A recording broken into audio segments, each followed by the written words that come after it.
Hablaremos hoy de un aspecto de la independencia griega, es decir, su desvinculación del Imperio Otomano. En 1820, Grecia era una provincia de segundo orden del Imperio Otomano, que fue muy poderoso en el siglo XVI y XVII, pero ya en 1820 estaba desmembrándose. Dos potencias, o varias potencias, se lo disputaban, y Rusia era una, ¿no?, que quería controlar el Mar Negro y recuperar Constantinopla para la cristiandad. Quería también afirmar el dominio sobre los Balcanes y acceder al Mediterráneo. También estaba Francia, que pretendía tierras que vinieran a compensar las pérdidas frente a Gran Bretaña en la India y también en el Canadá. Bueno, muy bien.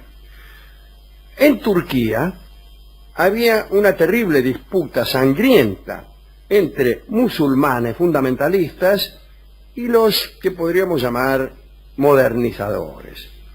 La posición fundamentalista fue descrita por el historiador Vasif, que escribió por 1800 cosas como esta.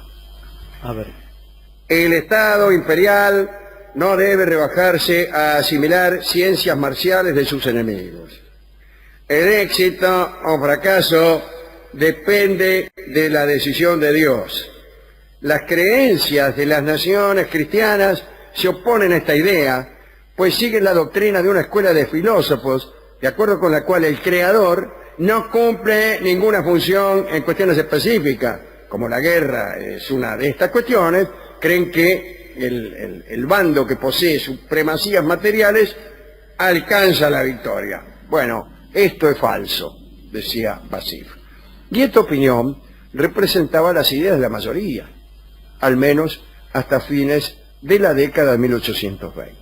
Muchos funcionarios modernizadores, es decir, del contrario parecer, fueron asesinados.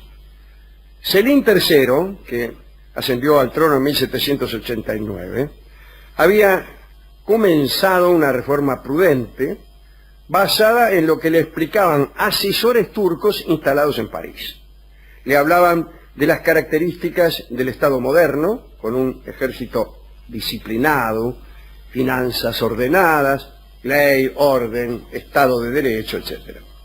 En marzo de 1807, una alianza de los ulemas, que eran los sacerdotes, los genízaros, que eran los guardias de palacio, y los lerebeis, que eran los nobles de provincia, se adueñó del poder del imperio y se pasó a cuchillo a todos los jóvenes occidentalistas, minga de asesores en París. Esto en el imperio. En Grecia, el gobernador se llamaba Ali Pasha, llamado el León de Yanina. Era un musulmán albanés. Los albaneses siempre fueron musulmanes, que fueron musulmanes desde muy antiguos, ¿no? Era un musulmán albanés que desplegó sobre el pueblo griego un gobierno, con las mismas características que imponía el gobierno central del imperio. Era un poco raro porque nadie de Ali Pasha para abajo estaba a salvo de cualquier arbitrariedad. La familia patriarcal, cuyos vínculos eran la sangre, la fraternidad adoptativa, el padrinazgo, eran la principal institución política.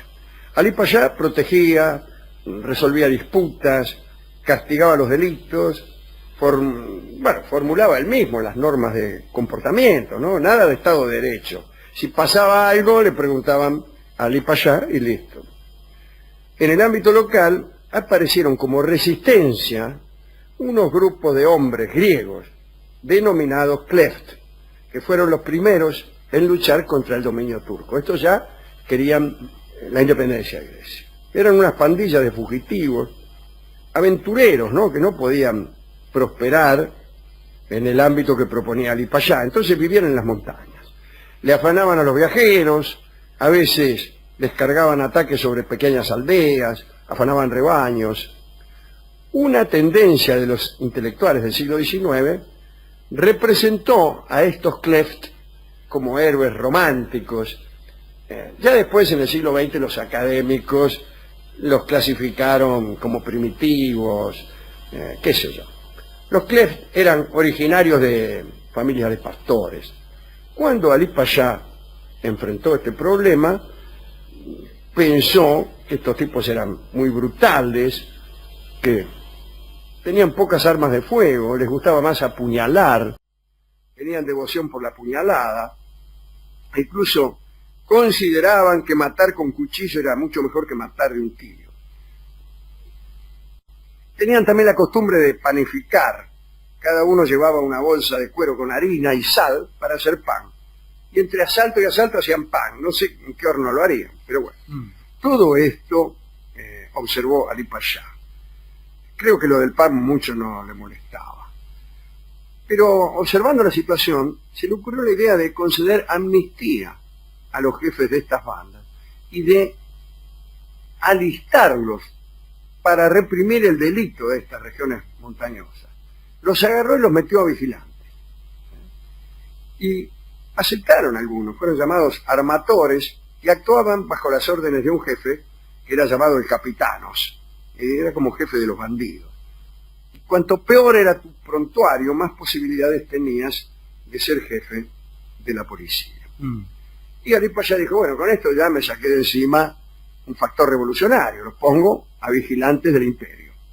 Lo que no calculó Ali Pasha fue que el aumento de los armentores y capitanos significó que se convirtieran en una élite y que empezaran a ganar poder.